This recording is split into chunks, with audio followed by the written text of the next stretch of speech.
Vamos a ver un ejemplo de cómo calcular el costo promedio ponderado de capital. Con los siguientes datos nos dice la empresa XYZ tiene 1.4 millones de acciones en circulación. Al día de hoy las acciones cuestan $20 cada una. La deuda de la empresa se negocia de manera pública y acaba de ser cotizada en 93% de su valor a la par.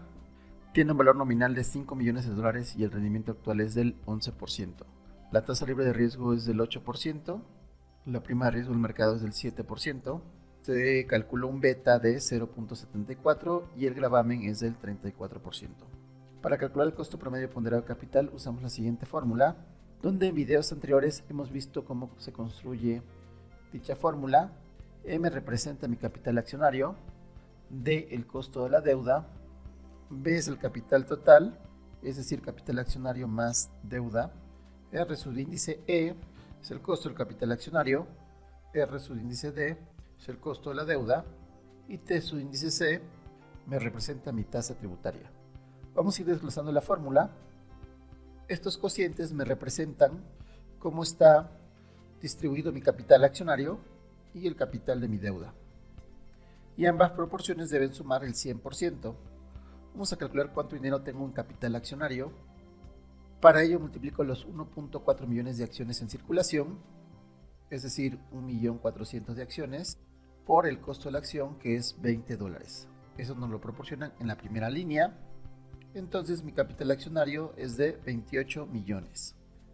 El cálculo de capital de deuda nos dice que la deuda de la empresa se negocia de manera pública y acaba de ser cotizada en 93% de su valor a la par. Y nos dice que tiene un valor nominal de $5 millones y el rendimiento actual es del 11%. Vamos a poner estas dos líneas juntas para que se alcance a entender. Entonces la deuda es de 5 millones y se cotiza al 93%. Entonces multiplico estos 5 millones por el 93% y esto me da 4.650.000. Como nota, el valor nominal de 5 millones es el valor de emisión del instrumento financiero, que podrían ser bonos u otros instrumentos. Pero este valor de 5 millones de dólares se cotiza en el mercado al 93%, por eso hacemos esta multiplicación. Entonces mi capital accionario es de 28 millones y mi capital de deuda es de 4.650.000 y el total de mi capital es la suma de ambos. Mi capital accionario es de 28 millones más mi capital de deuda, que es de 4.650.000. Entonces el total de mi financiamiento es de 32.650.000. Como estamos trabajando en dólares, sería dólares. Entonces, para calcular la proporción E dividido B, mi capital accionario representa 28 millones, dividido entre el total de mi financiamiento, lo que me da como resultado 0.8576, es decir, una proporción de 85.76%. Ahora, para calcular la otra proporción, la deuda entre el total de mi financiamiento, la deuda se calculó en 4.650.000 y haciendo este cálculo nos va a representar 14.24%. Entonces ya tenemos estos dos datos de la fórmula. Ahora vamos a calcular el costo de capital accionario. Este cálculo lo hacemos con la siguiente fórmula, recordando R sub índice F es la tasa libre de riesgo y este dato nos lo proporcionan y nos dice que la tasa libre de riesgo es del 8%. Luego el parámetro beta, que es una medida de riesgo en comparación con el mercado, nos dice que beta es el 0.74. Aquí observamos que el parámetro beta es menor que 1, lo que nos dice que la acción es menos volátil que el mercado.